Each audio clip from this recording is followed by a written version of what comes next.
Here's a weird fact. The number 0, the one you write 100 times in math class without thinking, was invented.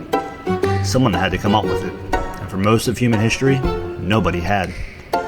Civilizations built pyramids, wrote poetry, mapped the stars, all without a 0.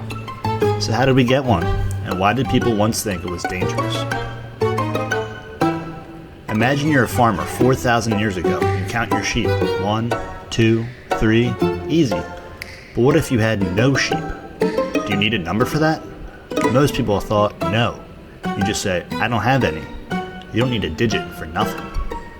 For thousands of years, that was the whole human attitude. The Greeks, who basically invented math as we know it, refused to treat 0 like a real number. The greatest thinkers asked, how can nothing be something? To them, it was a contradiction.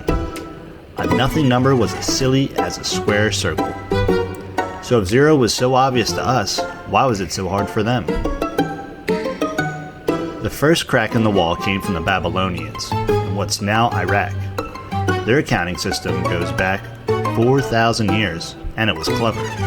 But it had a problem. Picture the numbers 26 and 206. Without something to hold that empty middle spot, how do you tell them apart?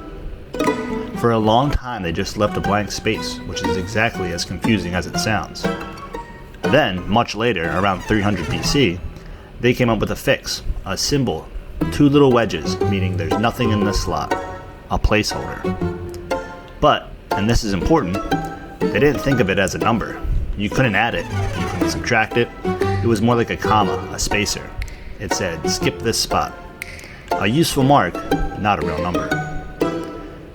Then, in the year 628 in India, a mathematician named Brahmagupta did something nobody had done before. He wrote down the rules for treating 0 like a real number. He said, if you add 0 to a number, you get the same number back. If you subtract a number from itself, you get 0. And 0 plus 0? Still 0. Obvious to us, but nobody had ever written it down before. He even tried dividing by 0 and got confused like everyone else since. Turns out that one's actually impossible. But the fact that he still tried tells you something huge. He was treating 0 like any other number, something you could push around, do math with, build on. This is when 0 stopped being a placeholder and became a number, a real one, with rights and responsibilities like any other digit. So how did 0 get from India to your math homework? Long trip. Indian mathematicians shared the idea with scholars in the Islamic world, who at the time ran some of the greatest libraries on earth. A Persian mathematician named Al-Khwarizmi, fun fact, his name is where we get the word algorithm, wrote books that combined Indian numbers with new math ideas. We still use his system today. We call them algebraic numerals, 0 through 9, because Europeans learned from Arabic books. When those books finally reached Europe around the year 1200, they hit a wall. Here's the part most people don't know. Europe banned 0. In 1299, the city of Florence, yes, that Florence, the one famous for art, passed a law making it illegal for merchants to use Arabic numerals, including 0.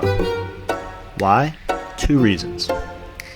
1, they were used to Roman numerals, I, V, X, L, C, the system Romans built their empire on. Switching felt scary.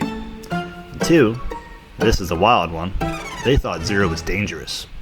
With Roman numerals, you couldn't easily change 10 into 40 without it being obvious. But with the new numbers, a sneaky merchant could turn a 1 into a 10 just by adding a 0. Fraud would become easier. So 0 was suspicious, foreign, new, a tool of cheaters. It took centuries before Europe fully accepted it. Now here's the punchline. Every piece of technology you've ever touched runs on 0. Computers don't know words. They don't know pictures. They only know 2 things, 0 and 1, off and on. Every text, every video, every game, built from zeros. Without that little Indian invention, no internet, no phones, no video you're watching right now. And algebra, calculus, physics, all of it needs 0. The idea of a starting point, an origin, a nothing you can build from. Once you have 0, you can have negative numbers. Once you have negative numbers, you can describe debt, temperature below freezing, depth below sea level. a whole universe of ideas opens up because someone somewhere decided that nothing was worth a name. So next time you write a zero on a test, on a price tag, on your phone, remember humans counted for thousands of years before anyone gave nothing a name. People fought over it, banned it, were afraid of it, and now it runs the world. If you like this one, hit subscribe. Next to Backyard Library, we're answering, why is the sky blue? And why does the sunset turn red? Spoiler, it's the same answer.